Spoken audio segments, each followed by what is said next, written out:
Welcome to World of Science Fiction Stories. I'm your narrator Stanko. Listen our sci-fi story written by me. The Last Song of Ethos.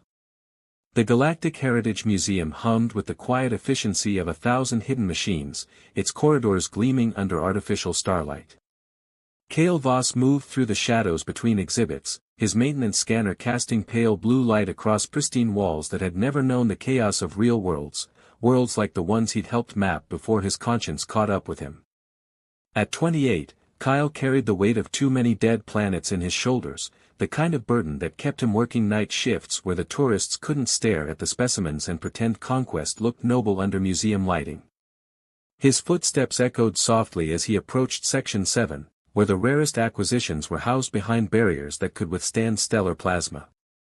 The climate control unit for Exhibit 7 Alpha flickered amber, a minor malfunction, but enough to trigger the automated service request that brought him here.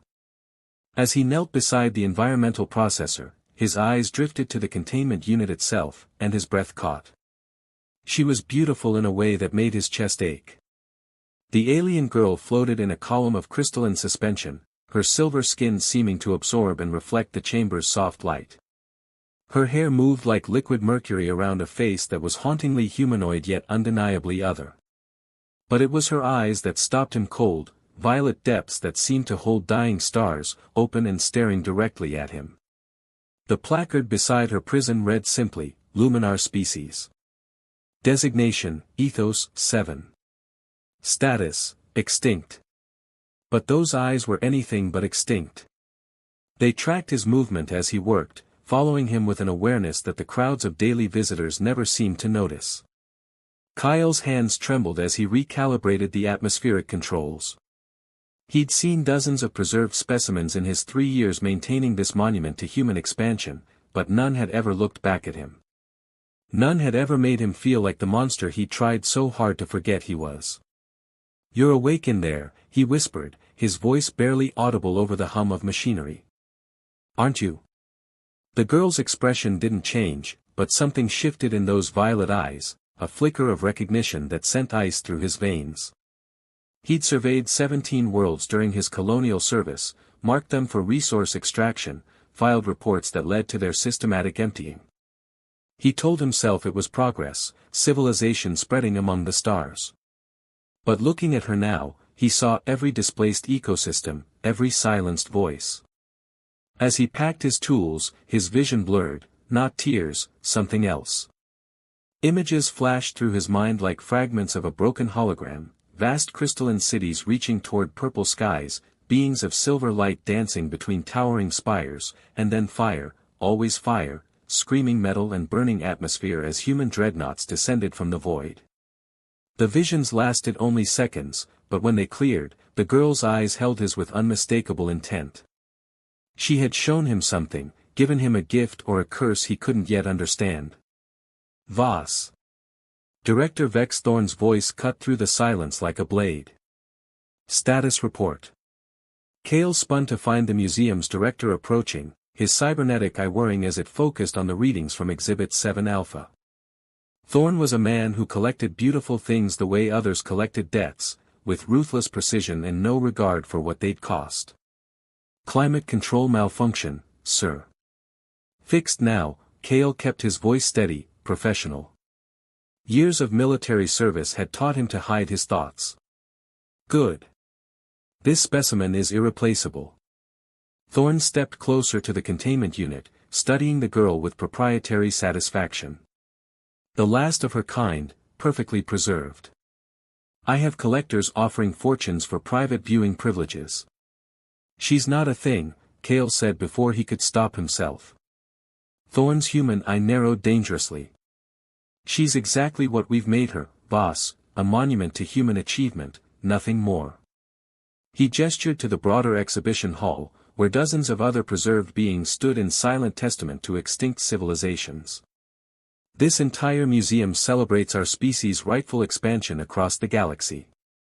Don't let misplaced sentiment cloud your judgment. As Thorne walked away, Kale remained frozen before the exhibit. The girl's eyes hadn't left his face, and in their depths he saw something that chilled him more than the visions of burning worlds, hope. Somehow, impossibly, she was hoping he would understand. That night, as he lay in his cramped quarters, Kyle dreamed of silver cities and songs that made the stars weep. And in those dreams, a voice whispered his name with the desperation of the last living thing in a dead universe. When he woke, he knew his life had changed forever. The museum's night cycle cast long shadows through the exhibition halls as Kale made his way to Section 7, his heart hammering against his ribs. 3 days had passed since the visions, 3 days of carrying her haunted eyes in his memory like a brand. He tried to stay away, tried to convince himself that what he'd experienced was stress-induced hallucination, but the dreams wouldn't stop. Dreams of silver light and dying worlds that felt more real than his waking hours. The corridors were empty except for the soft hum of security drones making their rounds.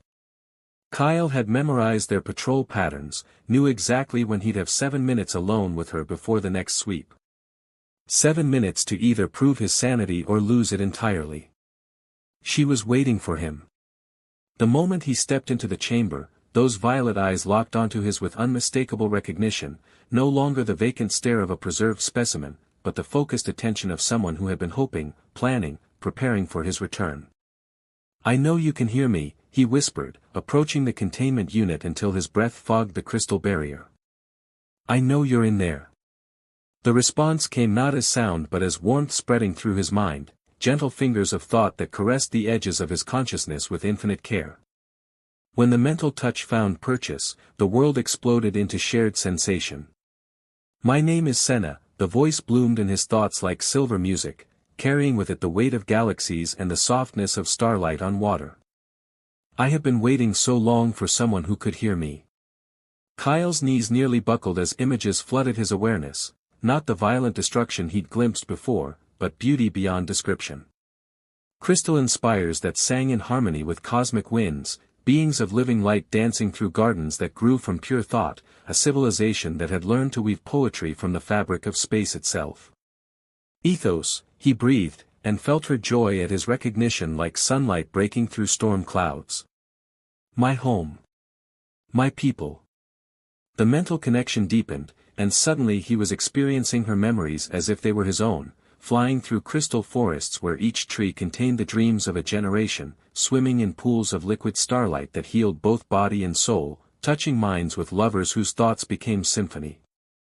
But beneath the beauty lay profound loneliness, decades of captivity, of being studied and measured and displayed while her captors debated whether she was truly sentient. The crushing weight of being the last, the only one left to remember what her people had been.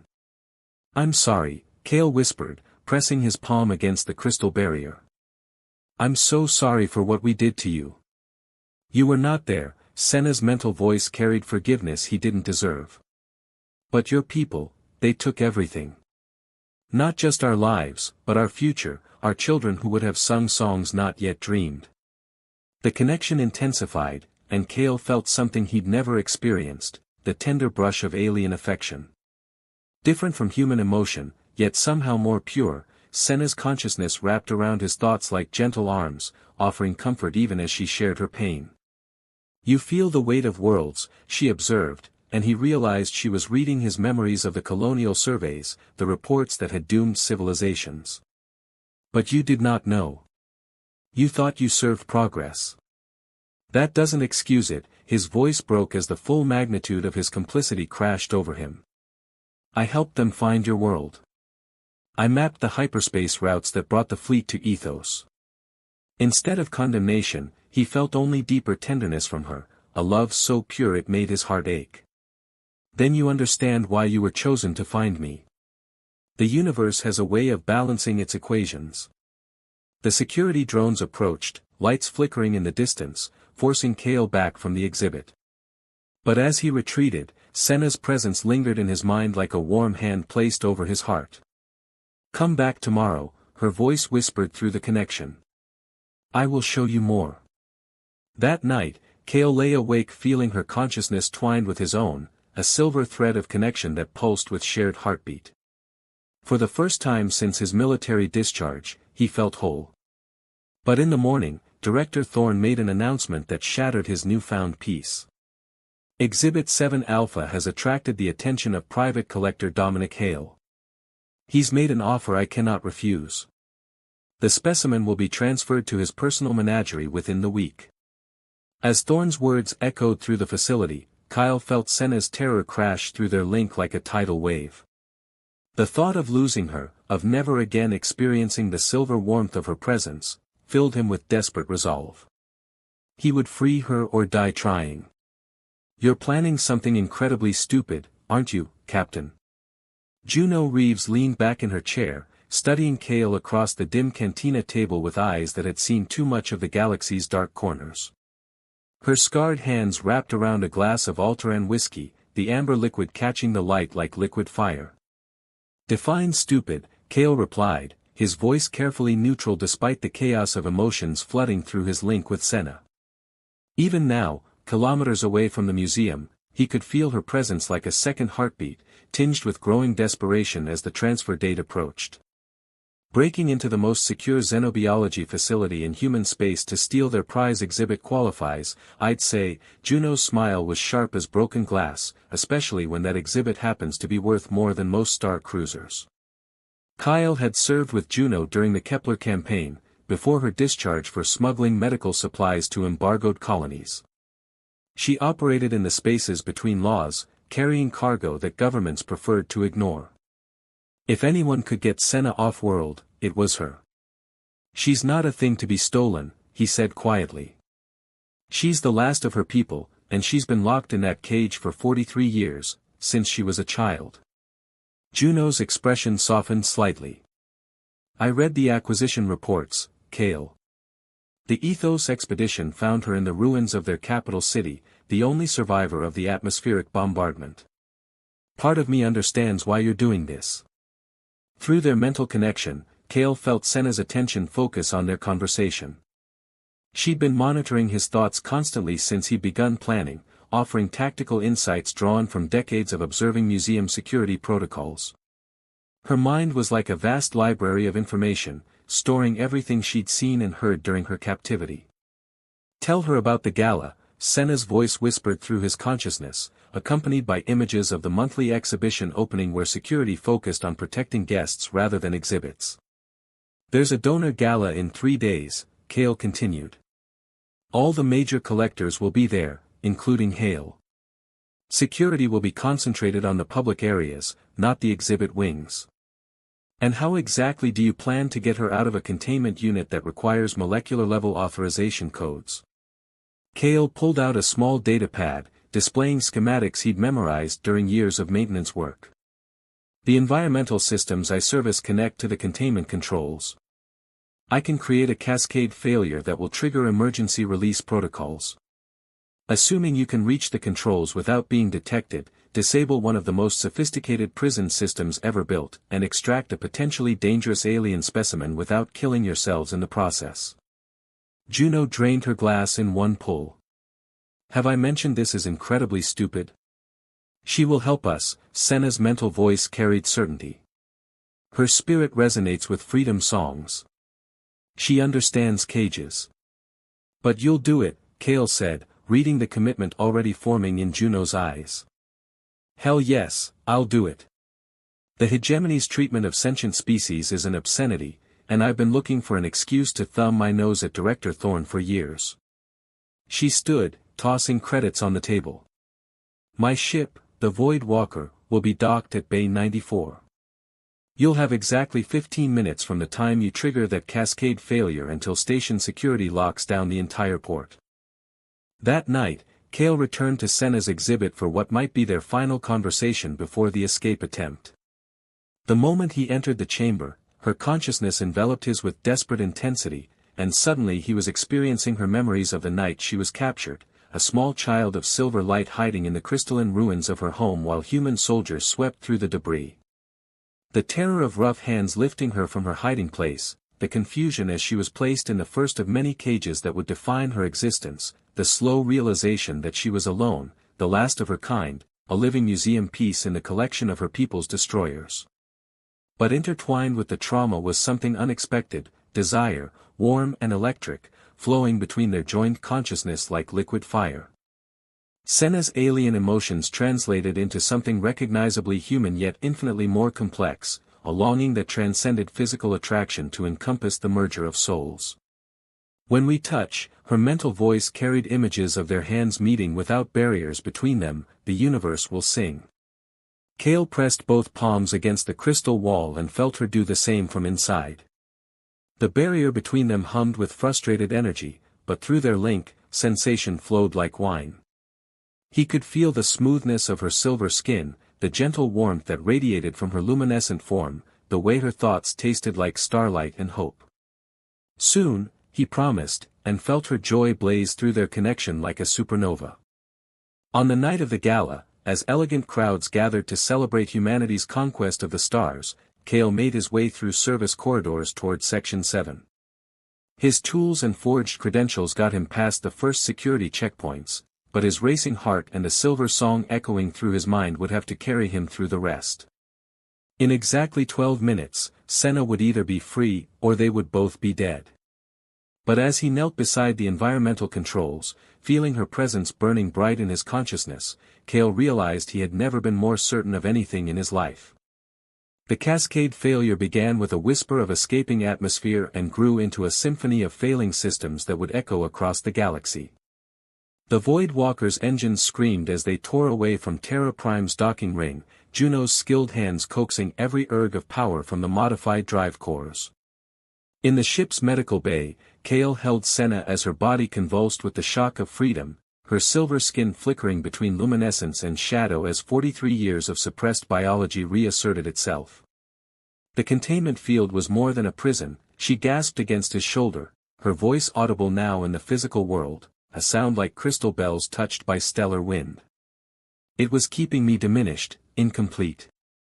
Through their mental link, Kyle felt her transformation as waves of sensation that made his nerve endings sing.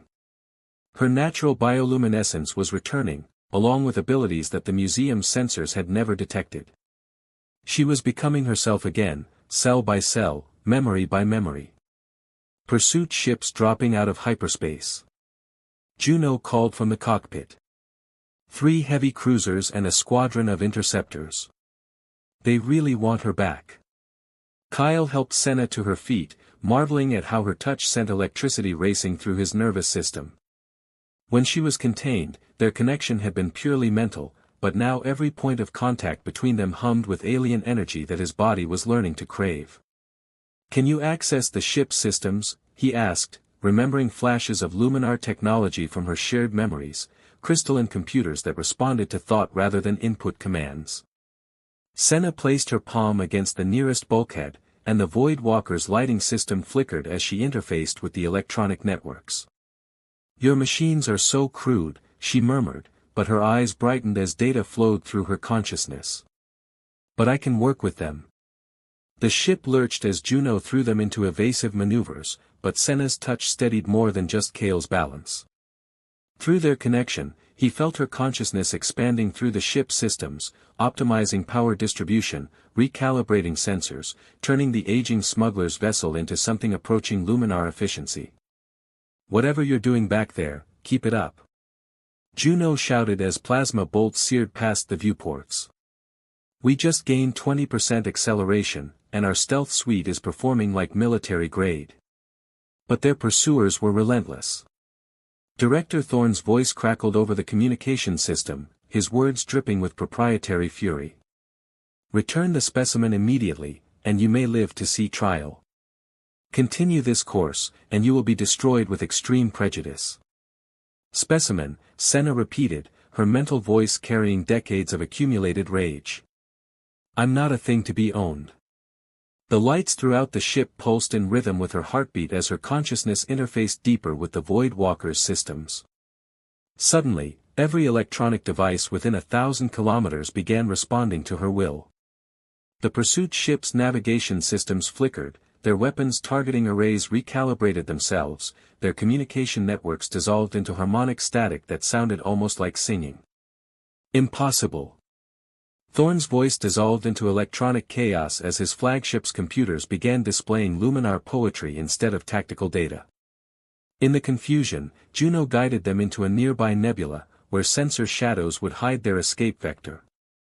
As the immediate danger faded, Kale found himself alone with Senna in the ship's tiny recreation area, the artificial gravity generator humming softly around them.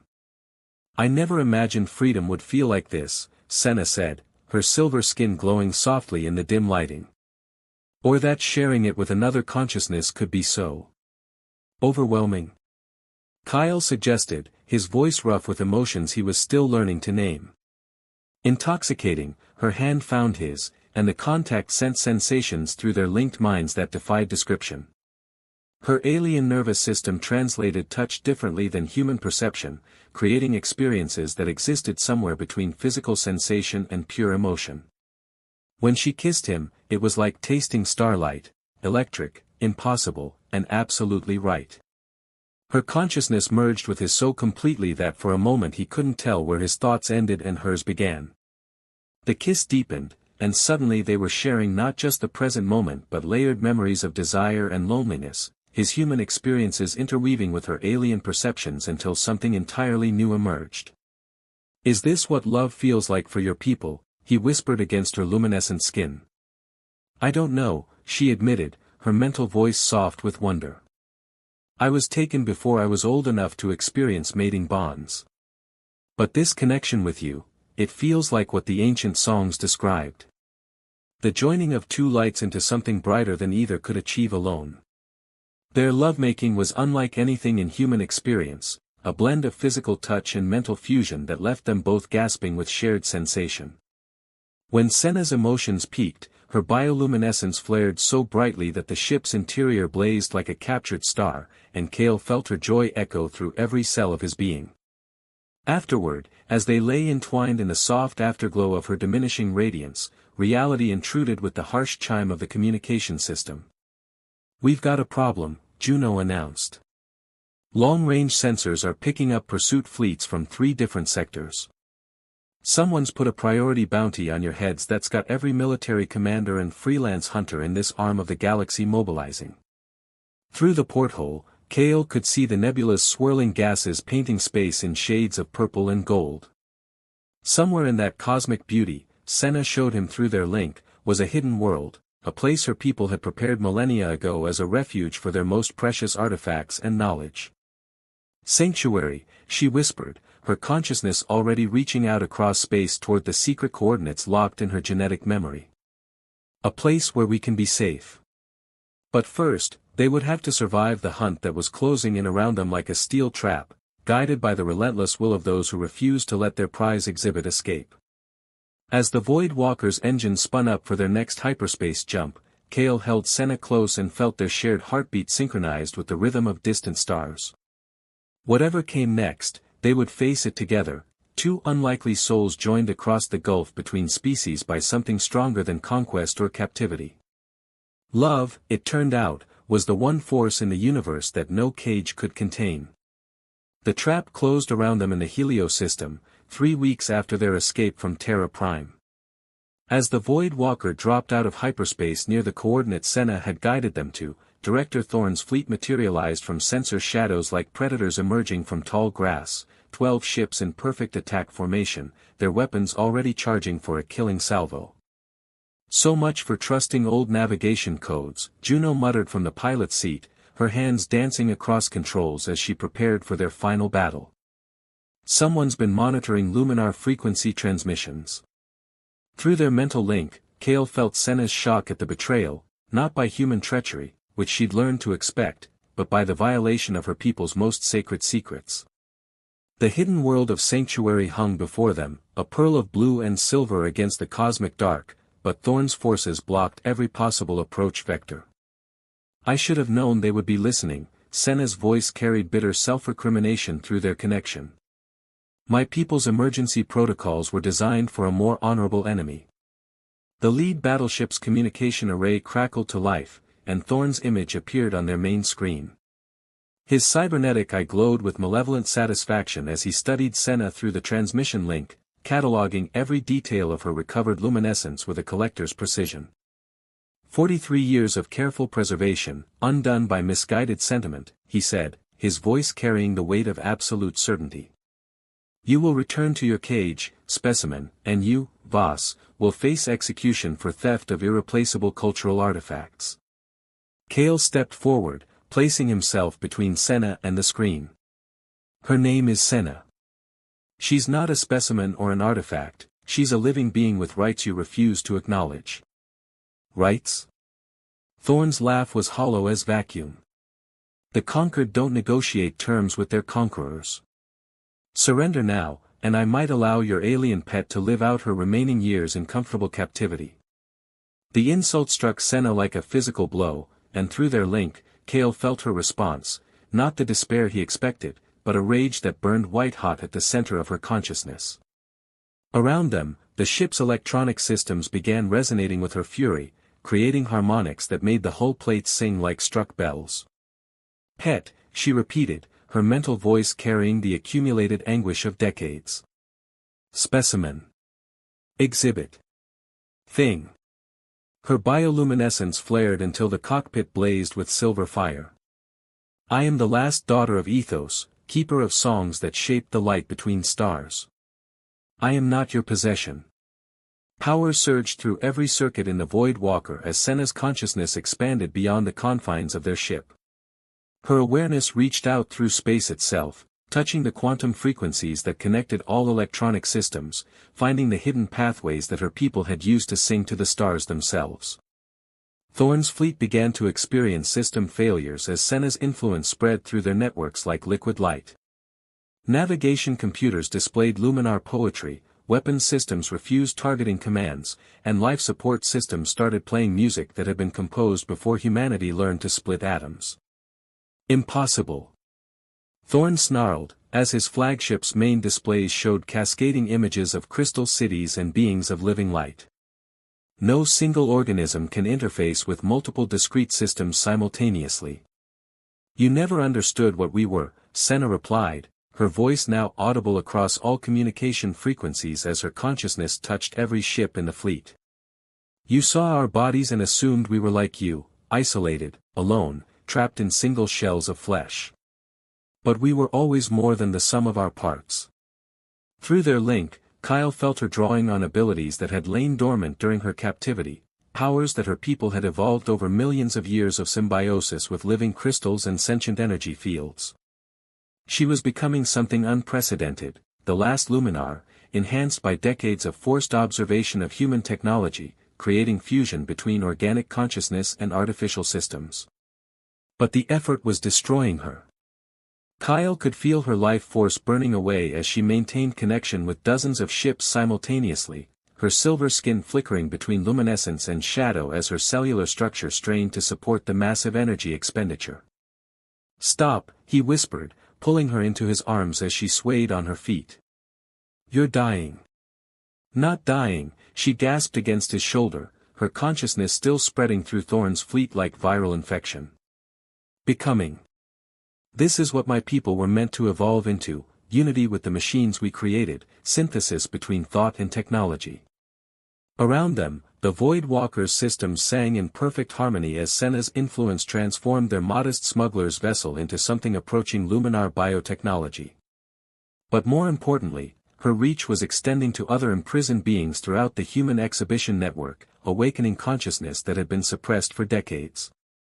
On 17 different worlds, in museums and private collections and government research facilities, alien specimens began to stir in their containment units.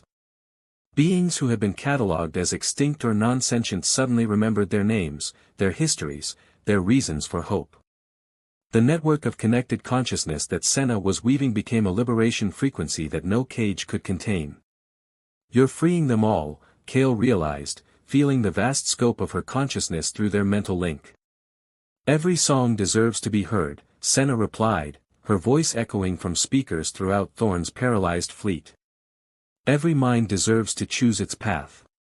The director's image flickered as his ship's system struggled to maintain basic functions. This is an act of war against humanity itself. No, Senna's presence filled the communication channel like silver music. This is an act of love for all the voices you tried to silence.